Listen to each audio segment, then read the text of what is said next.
নদীতে ভেঙে যাওয়ার পরে মাত্র ২৯ বার ভাঙছি বাজান আমাদের বাড়ি। ভেঙে যাওয়ার পরে এখন ধূসর আছি, ধূসর ঠিকানা। এখানে কি থাকেন আপনি? আমি এখন বর্তমানে স্থায়ীভাবে তো মসজিদেই থাকি। মসজিদে খাওয়া দাওয়ার ব্যবস্থা? খাওয়া দাওয়ার ব্যবস্থা বাড়ি থেকে দেয় খাইতে। এখন কাজ বাকি আছে, ফ্লোরের কাজ বাকি রয়েছে, ডোয়ার কাজ বাকি রয়েছে, এবং ইয়া নাই আপনার সলিং ফ্যান নাই, এটা আলমারি নাই। বন্ধুরা, আশা করি সবাই ভালো আছেন। আজ আমরা এসেছি জাফরগঞ্জের খেওয়াঘাটে, যেখানে অবাক করা বাস্তবতা আমাদের চোখের সামনে উঠে এসেছে। এখানে একজন মাঝি আছে, যিনি মুখে কথা বলতে পারেন না, এক কথায় বোবা, কিন্তু জীবনের কঠিন বাস্তবতাকে মেনে নিয়ে কারো কাছে সাহায্য না চেয়ে খেওয়া নৌকা চালিয়ে নিজের জীবিকা নির্বাহ করেন। যেখানে অনেকে দুঃখ দুর্দশার কারণে ভিক্ষাবৃত্তি বেছে নেন, সেখানে তিনি পরিশ্রমকেই বেছে নিয়েছেন। এছাড়াও আমরা এই ভিডিওটিতে জানাবো এক ইমামের করুণ জীবন সংগ্রামের বাস্তব চিত্র।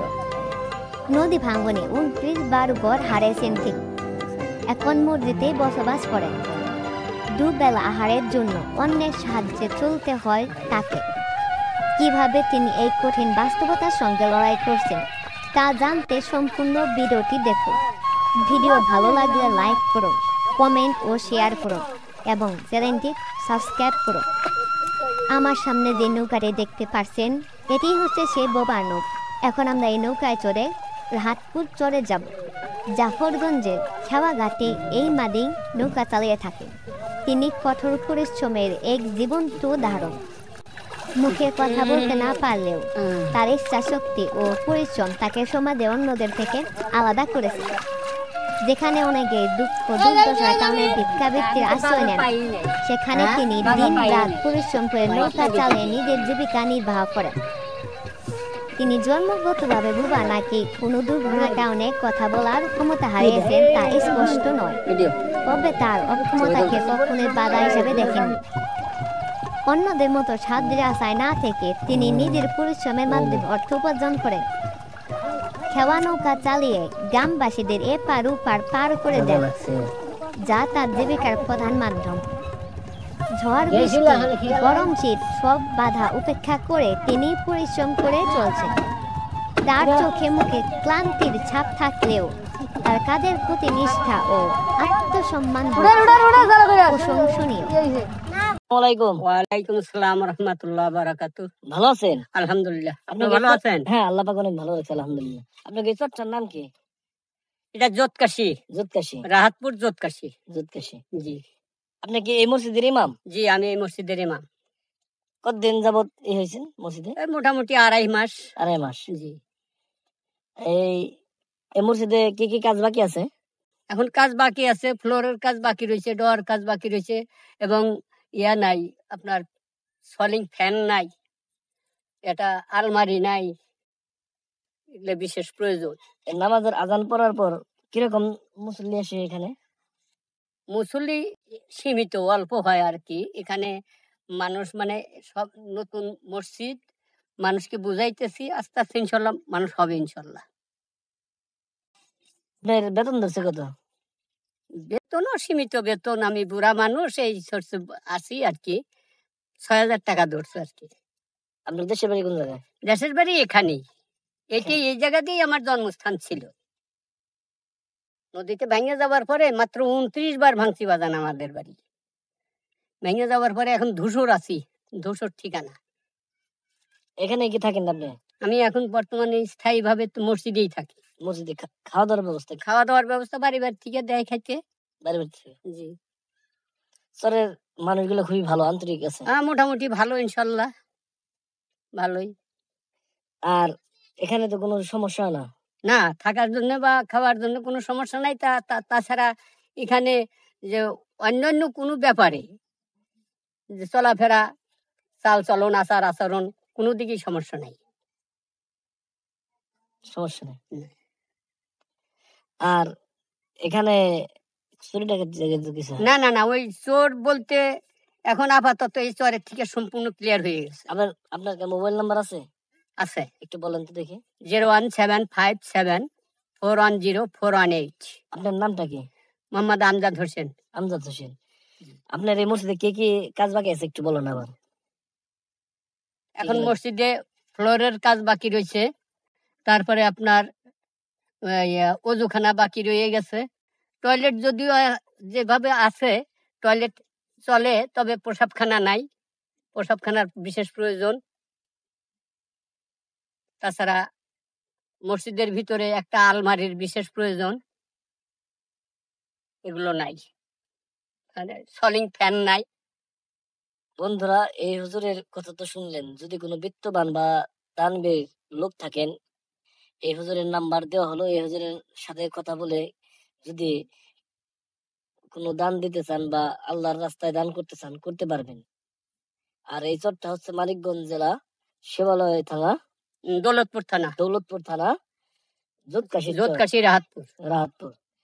এই মসজিদটি অনেক অনুদান আসছে এবং কিছু কাজ বাকি আছে। আপনারা যদি সহায়তা করেন তবে এরা কাজ ধরতে পারবো। এই বলেই শেষ করছি। আসসালামু আলাইকুম। এই মসজিদের ইমামের মুখের কথা তো আপনারা সকলে শুনলেন। এখন আমি এই মসজিদটি একটু দেখানোর চেষ্টা করি। কিছুদিন পর থেকে শুরু হচ্ছে রোজা। দীর্ঘ এক মাস রোজার পরে সেই কাঙ্ক্ষিত ঈদ। এই জীবনে আর কতদিন বেঁচে থাকবেন? আমার অডিয়েন্সের মধ্যে অনেকেই ধনী আছে, যার যেরকম সামর্থ্য আপনাদের মন থেকে এই মসজিদের জন্য মুক্ত হস্তে কিছু দান করুন।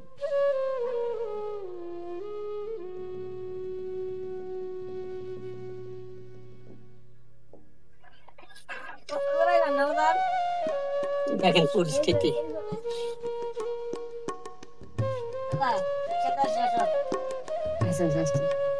আপনার আসেন নাই?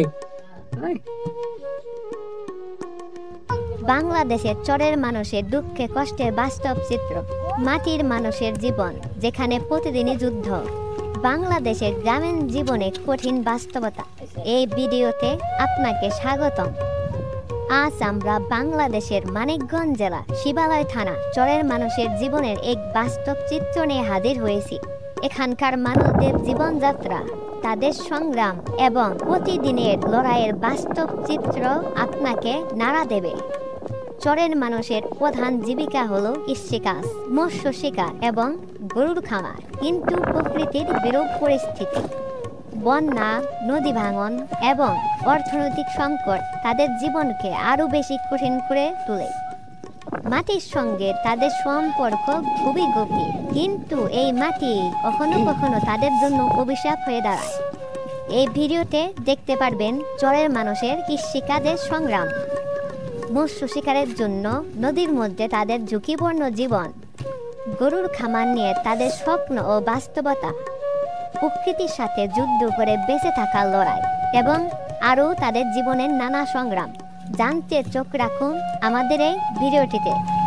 এই বাস্তব চিত্র শুধু মানিকগঞ্জের নয়, সমগ্র বাংলাদেশের মাটির মানুষের বাস্তব চিত্র। তাদের দুঃখ, কষ্ট, সংগ্রাম এবং আশা আকাঙ্ক্ষা আমাদের সকলকে ভাবিয়ে তোলে। ভিডিওটি দেখুন, তাদের জীবনের বাস্তবতা অনুভব করুন এবং এই সংগ্রামী মানুষদের পাশে দাঁড়ান। ভিডিওটি ভালো লাগলে লাইক, কমেন্ট, শেয়ার করে এই বাস্তব চিত্রটি ছড়িয়ে দিন সকলের মাঝে। সাবস্ক্রাইব করুন আমাদের চ্যানেল আরও এমন বাস্তব চিত্র দেখতে।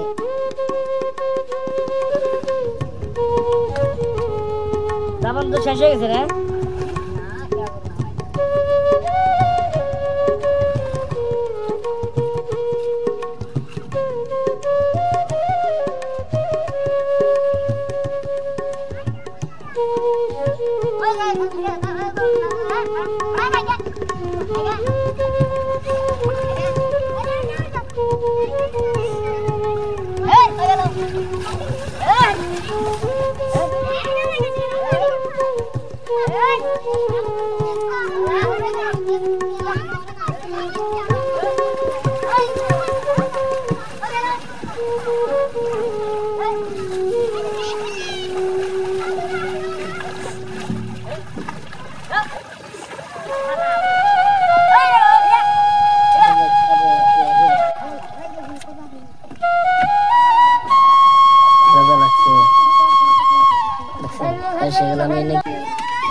ভিডিওটি ভালো লাগলে অবশ্যই একটি লাইক করে দেবেন, কমেন্ট করে জানিয়ে দিন আপনার মূল্যবান মতামত।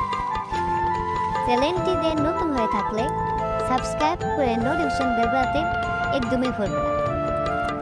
আর যদি আগে থেকে সাবস্ক্রাইব করে থাকেন তাহলে আপনাকে অশেষ ধন্যবাদ। আপনাদের সাপোর্ট পেলে আমি অবশ্যই ভালো কিছু করার চেষ্টা করে যাব। আশা করি আপনারা সকলে আমাদের পাশেই থাকবেন।